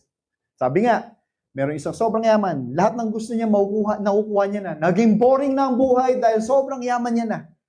Lahat ng gusto niya, nakukuha niya na. Ang ginawa niya, dinonate niya lahat ng yaman niya sa mga mahihirap. Wala ng pera. Don't be surprised, few years from now, mayaman ulit yun. Kung gusto niya yumaman niya, yaman ulit yun. Bakit? Hindi naman aksidente yung pagyaman nun eh. Kaya siya yumaman is because of the skills. Magaling siya. Napaka-valuable niya. Gagawin niya lang manghiram sa mga kaibigan niya ng pera. Alam niya paano palaguin yung pera at yayaman ulit yun. That's how important skills are. Unlike ang isang mahirap na tao na walang kaalam-alam sa pagyaman, tumaya ng loto, nanalo ng jackpot, naging milyonaryo. Huwag kayong magtataka, few years from now, mahirap ulit yun. Kasi yung pagyaman niya, aksidente. Hindi pinaghirapan. Ibig sabihin, magtayo man naman ng negosyo niyan, hindi niya alam paano palaguin yung pera. Malaki ang chance na mabankrupt. Mauubos ang pera. Ganon din po dito sa AGG, mga kaibigan. Kung gaano ka-importante ang skills, yun ang magdidictate ng success mo sa negosyo mo. So, importante na dapat sobrang galing mo sa negosyo to. Ulitin ko, pag nagsimula ka dito sa negosyo to, okay lang na wala kang alam. Kasi ang skills, kung gusto mong gumaling, natututunan niya na pag-aaralan. Ang importante dito, meron ka lang tamang attitude para matuto at ma-acquire mo lahat ng skills na kailangan. Kasi kung wala kang humility, feeling mo, ang galing-galing mo na, dahil ang dami na narating mo sa labas, hindi ka nakikinig, hindi mo matututunan lahat ng skills. Kaya nga sabi ko, attitude yung pinaka-importante. Skills, ulitin ko, is what makes you increase your value para kumita ng malaking pera. Okay? Sa NBA, merong kumikita ng sobrang laki, like Luka Doncic, Stephen Curry, LeBron James, pero merong kumikita na minimum lang. Ano pinagkaiba nila? Yung mga taong yun, kaya magdala ng championship sa isang team. Kaya ang laki na kinikita. Why? Because of the value of that basketball player. Sa AGG, ganun din. Kung bakit kumikita ang mga isang Michael Okoli. Michael Okoli is from Nigeria. Nigerian po yun. Kumikita 6 million pesos every month. Nigeria, hindi Pilipino. Last January, nagpa-kick off. Kick-off training, 2 days. Grupo niya lang. Kung ba't siya kumikita ng ganun kalaki, nagpa-kick off. Hindi masyadong usong online sa Nigeria. Nagpa-kick off training sa grupo niya lang. Ilan na umaten? First day, 32,000. 32,000. Now you can imagine kung ba siya kumikita ng ganun kalaki. Bakit siya nakapagpadala ng 32,000? Simple lang, skills. Magaling siya eh. Siya hindi po pag nagsalita, lahat makikinig. So napaka-importante ang skills sa negosyo natin. Ang skills na sinasabi ko is more than recruiting and selling. Yun ang pinakamadaling gagawin nyo eh. Anyone can recruit, anyone can prospect, anyone can sell the products. Mamaster mo lang yung negosyo, mamaster mo lang yung produkto, tapos sa usapan. Ang pinakamahirap dito is yung skills kung paano ka maging isang leader. Kasi bago ka kumita na malaki, kailangan meron ka muna libo-libong tao sa organization mo. At yung libo-libo na yun, iba't ibang ugali, iba-ibang behavior, iba-ibang attitude, iba-ibang skills. Kung hindi ka leader, paano sila magiginig sa'yo? Kung hindi ka leader, paano mo sila mamamanage? Merong magiging matigas ang ulo, merong late palagi, merong mayabang, merong tahimik, merong hindi makapagsalita, merong utang ng utang. Paano mo mamamanage yung mga ganong klaseng tao kung wala kang leadership skills? Yan ang reason kung bakit hindi lahat ng nagjo-join dito kumikita ng malaki. Kaya ngayon pa lang, sinasabi ko na sa inyo, wala man kayo alam sa network marketing ngayon, ang importante, yung attitude nyo na willing kayo matuto. Kasi lahat na kailangan nyo matutunan, ibibigay po namin lahat yan. Ang importante lang, yung willingness ninyong matuto at maging magaling para ma-increase yung value nyo. Maliwanag po ba yun? So skills, ano ba mga kailangan? Pinakauna, syempre, is to learn the basics. OPP, product demo, NDO, tsaka ASAP. Ito, NDO to. May ASAP training tayo, may OPP, importante product demo, dapat kabisado yung produkto natin. Ulitin ko, ang isang sari-sari store, hindi yan kumikita ng 100,000 piso isang buwan. Malamang 10, 15, 20,000 per month. Pero yung may-ari ng sari-sari store, tanungin mo, lahat alam niya dun sa loob ng sari-sari store niya. Why? Master niya. Tapos you're expecting to earn 500,000 a month, hindi mo man alam produkto mo. So, paano yun, di ba? Kung yung sari-sari store nga na 15, 20,000 lang kinikita, kabisado yung ginagawa niya eh. How much more kung ang pinag-uusapan, kumita ka ng malaki? The more na dapat mas kabisado mo yung produkto mo at negosyo mo. Tama po ba? Ang importante dito, yung iba, ang tagal na. Pero tanungin mo kung nila ba ng si 24/7, hindi alam. Ano si 24/7? Nagpapataba yan. Di ba? Parang ano yun? So dapat kabisado mo yung produkto. Master yung products, master the basics, master yung business natin. Okay? Ano pa? Always take down notes. Dahil digital na tayo, picture lang. Di ba? Ang dami na sa YouTube ngayon, kabisaduhin nyo lang, di ba? In fact, ito, hindi ako madamot. Hingin nyo kay Mark, bibigyan niya yan, yung PowerPoint ko. So, please, master mo yung marketing plan. When I say master, hindi lang alam. Kasi iba-iba yung kausap nyo. Especially mga bago. Don't expect na pag nag-one-on-one presentation ka, same lang yung application. Iba yan. Kung ang kausap mo estudyante, ibang mindsetting dyan. Kung ang kausap mo negosyante, open-minded na yan. Kaya nga negosyante. Kaya mo nga i-present ang marketing plan without ball pen and paper eh. Mag-uusap lang kayo, mag-join yan kung magaling ka eh. Kung ang kausap mo empleyado, bago mo i-present yung marketing plan, saan katutak na mindsetting yan? Bakit? Ang mindset niya mga yan, magtrabaho para kumita ng malaki. So, kailangan mo baguhin yung mindset noon na the only way for you to earn big money is through business. So, kailangan baguhin mo yun. Kakausapin mo muna hanggang sa tanungin niya yung magic na question, magic word. Ano ba yan? Hanggat hindi tinatanong, ano ba yung opportunity na yan? Ano ba yung negosyo mo? Never stop asking a lot of questions para mahanap mo yung need ng tao. Again, yan yung sinasabi na pagmamaster. Hindi lang alam mo yung marketing plan, dapat alam mo rin kung paano kausapin yung taong kausap mo. Alright? Ano ba? Prospects list. Dapat meron kang prospects list. Kasi lahat ng mga hindi magjo-join, itatabi mo yan. Kasi pag yumaman ka, babalikan mo yan. Marami po magjo-join sa inyo.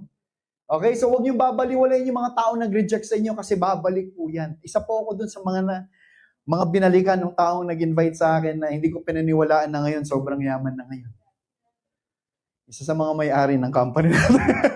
Ayan, sige. Okay. Invite. Learn how to invite. When you invite, keep it short and simple. Huwag kayong mag-i-invite na, nasa mall ka, nakita mo yung prospect mo. Uy, halika, may time ka ba? May papel ako, tsaka ballpen. Halika, makinig ka. Huwag ganun. When you invite, create curiosity. Sabi niyo nga po, curiosity. Pag nag-invite kayo, dapat ang setup, kailangan mo ko, hindi kita kailangan. Ganun dapat pag nakikipag-usap ka. Hindi naman mayabang, pero pinalalabas mo sa kanila na meron akong opportunity, kung ayaw mo, okay lang kasi okay ako. Huwag kang magbe-beg na mag-join. Kasi pag nag-beg, uy, sumama ka, pakiramdam niya siya importante. Dapat, ang mindset, pag nakikipag-usap ka, kailangan mo ko, hindi kita kailangan.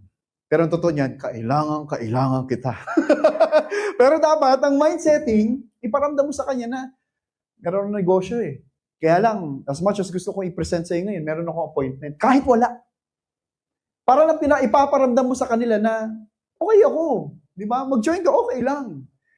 Kasi pag gano'n ang approach mo, mapapaisip yung prospect mo, ano kaya itong negosyo nito? The more na, magiging curious yun. At the more na mas mag-open yung mind niya para makinig sa opportunity. So always keep it short and simple. Next, matching. ABC rule. Dito po lumaki ang AGG. ABC rule is one system na ang reason kung bakit 20 years na tayo dito sa AGG. Ano tong ABC rule? Advisor is the upline, bridge, ikaw yan, client, or yun yung prospect mo. So you can do this both offline and online. Paano yan? Siyempre, especially wala ka pang resulta. Mahirap maniwala yung prospect mo. So dapat, ipapakausap mo yun doon sa may tao may resulta na. Tama? Most probably, upline mo. So when you do ABC rule, tandaan nyo to, ang palaging bida si upline. Hindi pwedeng maging bida yung prospect mo. Kahit na sabihin mong mayaman yan, kilalang tao, ang bida si upline. At never build up your upline na nakaharap si upline. Bago mo lapitan, i-build up mo na para hindi magmukhang mayabang si upline. Gets? So sa online, ganun din. Before kayo mag three-way call, kayo muna mag-video call. Ito yung tatawagan ko, upline ko to. Alam mo ba, dating ano lang to, high school graduate. Ngayon, kumikita ng kalahating milyong piso isang buwan. Dating janitor lang yan. Ngayon, may kotse na, naka-Fortuner. Tawagan natin. Binild up mo, pero syempre, titimbrihan mo na yung upline mo. Okay? So, ganun ang ABC rule. Ganun din sa offline. Pag nasa office kayo, before nyo lapitan, build up mo na. Alam mo ba yan? Upline ko yan. High school graduate, dating janitor. Ngayon, may Fortuner na. Kumikita kalahating milyon. Tara, puntahan natin. Puntahan mo. Upline power, may kasama ako. Naikwento na kita. Pa-share naman ng konti. Mag-share na siya. Pero, golden rule. Wag na wag nyong i-build up yung prospect. Kahit na siya pa'y sobrang sikat. Kunwari, siya si ano? Francis Leo Maranhão. Joke. Si Alvin Aragon. Sino ba yung mga sikat? Sabihin na lang natin si Vice Ganda na lang, di ba? Si Vice Ganda. O, di ba? O, di ba? Mayaman. Kumikita magkano? Kalahating milyon kada show sa Showtime. O, di ba? Kumikita ng ganun kalaki. Hindi kasi laki ng kinikita ng upline mo. Pero dapat, ang bida pa rin si upline. Huwag yung upline. Grabe power, kasama ko, Vice Ganda, kumikita, ang daming pera, ikaw wala. Ang ABC rule, ang palaging bida, si upline. Si Vice Ganda. Yun lang, sabihin mo. Hindi mo sabihin artista siya, hindi siya kumikita. Huwag niya ikikwenta yung ganun. Ang ABC rule, ganun. Yun ang nagpalaki sa AGG. Kaya 20 years na po tayo ngayon. Palakpakan naman natin! Sell! Learn how to sell! Palagi namin sinasabi, AGG is 80% prospecting and 20% selling. Hindi namin sinabing 100% prospecting. O ito, tanong ko sa inyo. Malapit na. Siguro, 10 minutes, 5 minutes, tapos na tayo. Bakit nag-quit ang distributor? Walang kita. Tamad. Ano pa? Ayaw ma-reject. Ayaw magbenta. O ito pinaka-reason. Bakit nag-quit ang isang distributor? Walang pera. Walang pera. Hindi niyo pwede sabihin rejection. Paano kung swelduhan kita, 200,000 every month? Ma-reject ka lang everyday sa SM Mega Mall, 20 times. Pero pag nag-reject ka 20 times everyday, may 200,000 ka sa akin. Mag-quit ka, hindi. Hindi. So, hindi mo pwede sabihin rejection. Ang dahilan kung bakit nag-quit ang isang distributor, sobrang taas na expectation, wala namang kinikita. Bakit? Hindi marunong magbenta. Nag-e-expect ng direct referral bonus. Paano kung dumating yung tamang tao mo after 1 year? Anong gagawin mo ng 1 year? Paano kung magsusurvive ng 1 year? Kaya dapat, magaling ka magbenta. Kasi yun ang magpapasurvive sa'yo. Habang hindi mo pa nakukuha yung tamang tao, yun ang magpapasurvive sa'yo at hindi magpapakwit sa'yo. Kasi kumikita ka 15, 20, 30,000 every month sa pagbebenta lang. Until dumating yung taong magpapayaman sa'yo. Ito, i-acknowledge ko lang si brother Angel. Palakpakan naman natin si Angel. Okay lang, kwento ko. OVI. Grabe magbenta to. Sa benta-benta pa lang, ang income niyan, 6 figures. Yun na sabihin ko, 6 figures every month. Benta-benta pa lang. Palakpakan nga ulit natin. Alam niyo ba ibig sabihin ng 6 figures? Na income. Selling pa lang yun. Wala pang direct referral. Wala pang match sales bonus. Selling pa lang. Kaya kung meron tayong get promo, recognition, palaging makikita yan. Palaging pinaka-top na seller ng bronze. Kaya hindi niya maiisip na mag-quit. Bakit? Doon pa lang kumikita na malaki. So, that's how important selling is. Huwag niyo pong binabaliwala ang selling kasi ito ang dahilan kung bakit magsusurvive kayo hanggang makuha niyo yung tamang tao. Alright? So, gano'n ka-importante na ma-master niyo yung produkto natin. Kasi hindi kayo makakapagbenta kung hindi niyo alam yung binibenta niyo. Okay? Second to the last. Mind setting. Sabihin niyo nga po, mind setting. Ito yung sinasabi ko kanina, na you just don't present the marketing plan na hindi mo binubuksan ang isipan ng prospect mo. Kasi, kung hindi mo na-set yung mind ng prospect mo, ang gagawin lang yan, hintayin na matapos yung presentation mo para makauwi na siya. Do you believe na we have one of the best marketing plans sa buong mundo? Yes! Kung naniniwala kayo, bakit karamihan na ini-invite nyo, hindi nag-join? Simple lang.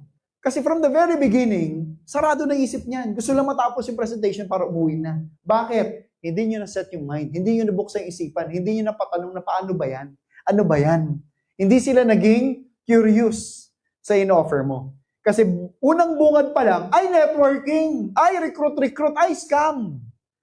Kaya kahit na gano'ng kagandang marketing plan, hindi makikinig yan. Pero kung magaling ka dito sa skill na to, mind setting, that's how, yung mga top earners natin, nung nag-umpisa yan, 90% naman na nire-recruit nila, nare-reject sila eh. Sa tingin nyo, ganun pa rin ngayon? Hindi na. Yung mga top 20 natin, makakita ng prospect yan, 50-50 na po yan. Hindi na 90% marireject yan. 50% may chance na mapa-oo niya yan. Bakit? It's because of the skills. Tingin pa lang sa mata, alam niya na yung mga tamang sasabihin niya. Itsura pa lang, gesture pa lang, body language pa lang ng prospect, alam ko na kung paano sasabihin dito. Why? Again, it's because of the skills. Alam na yung mindsetting. Alam na kung paano kausapin. Alam na kung paano hanapin yung need. Kasi pag nahanap mo yung need, dun mo ipoposisyon yung ino-offer mo eh. Ulitin ko, nag-offer kayo na dapat sila yung nangangailangan, hindi ikaw yung nangangailangan. Again, mindsetting po yan. Parang ganito. Ito, paborito ko tong kwento na to eh. Okay lang, magkwento ako? Yes! Nakapunta na po ba kayo ng mall? Alam niyo ibig sabihin ng mall? Yes! Nakita na kayo sa mall, magjowa? Magjowa. Dami, no? Kita niyo yung babae, sobrang ganda. Ang ganda ng babae. Di ba? Tapos makikita niyo yung boyfriend. Di ba? Ang bait. Di ba? Ang bait. Ano pa? Matangkad. Di ba? Sobrang matipuno. Di ba? Nakita na kayo na gano'n? O sige, sabihin ko na nga, pangit. Nakita na kayo na gano'n? Magjowa, ang ganda ng babae, yung lalaki, medyo Ganito na lang, yung tipo pag nakita mo, mapapatanong ka na lang, paano? Di ba? Bakit? Mapapaganon ka. Nakita na kayo ng ganon? Okay, so, nasa same page tayo ha. Gets nyo? Mapapatanong ka na lang, paano? Pero meron akong sagot dyan. Alam nyo kung ano sagot? Mindsetting. Magaling mag-mindset yung lalaki. Malamang siguro sa school pa lang, college days, nakita nung lalaki, yung babae, na love at first sight. Sabi niya sa sarili niya, ito ang babaeng makakasama ko habang buhay. Eh problema niya, yung itsura niya. Nasasabihin niya nila sa sarili niya, mindsetting. So ano mangyayari? Lalapitan niya yun. Lalapitan niya yung babae. Paglapit ng babae, malamang yung babae, dahil maganda, di ba, sobrang ganda, sasabihin niya ito sa lalaki, kung may plano kang manligaw sa akin, ngayon pa lang sinasabi ko na sa'yo, wala ka ng pag-asa. Ang sakit, tama? Pero yung lalaki, ano sasabihin? Mindsetting. Ano sabihin niya? Miss, grabe ka naman. Nandito ako para makipagkaibigan sa'yo. Wala akong intensyon na ligawan ka. Ang intention ko lang, maging best friend ka dahil nakikita ko sa itsura mo parang ang sarap mong maging kaibigan. Please, miss, huwag ka naman assuming dahil hindi kita type. Yes! Di ba? Hindi kita type, di ba? Di ba? Coming from dun sa lalaki yun, hindi type, di ba? O di siyempre, ano mararamdaman ng babae? Ay, safe pala to. Hindi niya pala ako type. Talagang gusto niya lang, friendship. Sige, magiging magkaibigan na tayo. Sige, okay lang, friends na tayo. Tumagal ang panahon, naging sobrang close, naging tawagan nila, best friend na, friendship, BFF, gano'n, di ba? Darating pa ang time, mga kaibigan, yung babae magkakaroon ng napakagwapong boyfriend. Sakit na naman doon sa part ng best friend, di ba? Pero sa kanya, mindsetting. Maghihiwalay din kayo. Ano nangyari? Pag nag-away yung magjowa, sino pupuntahan ng babae? Si pangit. Ay, si best friend. Si best friend. Bakit? A shoulder to cry on. Di ba? Best friend eh. Maglalabas na sama ng loob. Ano sabihin niya? Okay lang yan, best friend. Hindi lang siya nag-iisang lalaki sa mundong ito. Hindi kanya deserve. Baka hindi mo alam yung nararapat para sa'yo, nasa tabi mo lang. Yes! At siyempre, sama ng loob. Sino nagpapagaan ng loob? Si best friend. Tumagal, tagal, unti-unting nahuhulog ang loob ng babae kay best friend. At yun po mga kaibigan, dahilan ko bakit nakakakita kayo sa mall. De, joke. Pero mga kaibigan, anong connection yun sa kwento ko? Mindsetting. Hindi niya naman makukuha yung taong gusto niya kung hindi siya magaling mag-mindset eh. Sa negosyo natin, ganun din. Estudyante ka, nakakita ka na sobrang yaman na negosyante, kung hindi ka magaling mag-mindset, hindi maniniwala sa'yo yun. Pero kung magaling ka, na-master mo yung art of mindsetting. Again, uulitin ko, skills yan na kailangan mo increase yung value mo. Kung magaling ka mag-set ng mind ng tao, skill, kahit sino pwede mong mapao. So, napaka-importante sa negosyo natin na dapat magaling ka mag-set ng mind. Buksan mo yung isipan ng tao. Ask the right questions. Kasi once you ask the right questions, makukuha mo yung need, pangangailangan ng tao. Ang hirap kasi, present na marketing plan, ang kailangan niya naman pala, produkto, hindi mo alam dahil hindi mo tinanong, hindi mo nahanap yung need niya. Pero kung magaling ka dito, maniwala ka sa akin, ang negosyo na AGG mapapadali po sa inyo. Alright? And lastly, i-apply lang po natin to. SW3 next. Some will join, some won't, so what? Ulitin ko, katulad na sinabi ko from the very beginning. Kaya ka nag-join dito sa AGG, hindi para hanapin yung magre-reject sa'yo. Ang hahanapin mo yung taong interesadong gawin tong negosyong to. And along the way, maraming taong hindi maniniwala sa'yo. Pag hindi sila naniniwala, ano sasabihin mo? Next. Next lang. Ayan o, next lang. Some will join, some won't, so what? Next. Ma'am, gusto mo na AGG? Ayaw mo? Next. Thank you for your time. Gusto mo AGG? Ayaw? Next. Gusto mo? Next. Gusto pa na, tapos ni next, hindi, gusto mo, halika dito. Gusto mo, ayaw next. Along the way, makukuha mo yung tamang tao. Yes! At yung tamang tao, yan po magpapabago ng buhay niyo. Pero ulitin ko lang, before I end, kahit na makuha niyo yung tamang tao, kailangan kayo muna maging tamang tao. Importante to. Kasi baka masayang lang yung opportunity ng tamang tao na yun. Kasi magiging tamang tao lang yun kung ikaw mismo yung tamang tao. Alright? So, marami na akong kilala nakakuha ng tamang tao na sayang lang po yun. Kasi tandaan niyo po to, meron mga tao hindi nila alam na sila yung tamang tao eh. Kailangan, dahil tamang tao ka, may unleash mo yung potential ng tamang tao na yun. Kasi merong na-born na hindi nila alam na tamang tao sila. Kailangan ikaw yung magparamdam sa kanya na ikaw ang tamang tao. Ikaw yung mag-unleash ng potential. Paano mo magagawa yun kung hindi ikaw yung tamang tao?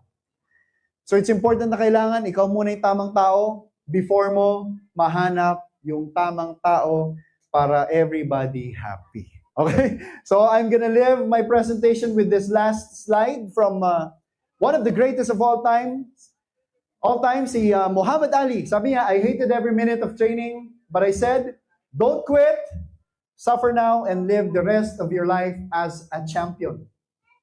AGG ganun din. Pag nagsimula ka, I'm telling you, you will be hating every minute of this training. Gusto mo umuwi na. Ngayon, mayroon pang nagrarally dyan. Pero sabihin mo lang sa sarili mo, huwag ka mag-quit. Suffer now. Kasi pag nag-suffer ka ngayon, nagsakripisyo ka ngayon, you will live the rest of your life as champions of AIM Global Group of Companies. So with that, maraming salamat. And thank you for attending my training. Thank you. God bless.